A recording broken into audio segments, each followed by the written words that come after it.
You want to stream your PS5 games on Discord? Here's the quick setup.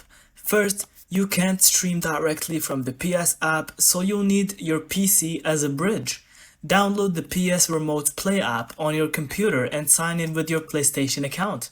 Next, open the app, connect to your PS5, and make sure you've got a stable Wi-Fi or Ethernet connection for smooth gameplay.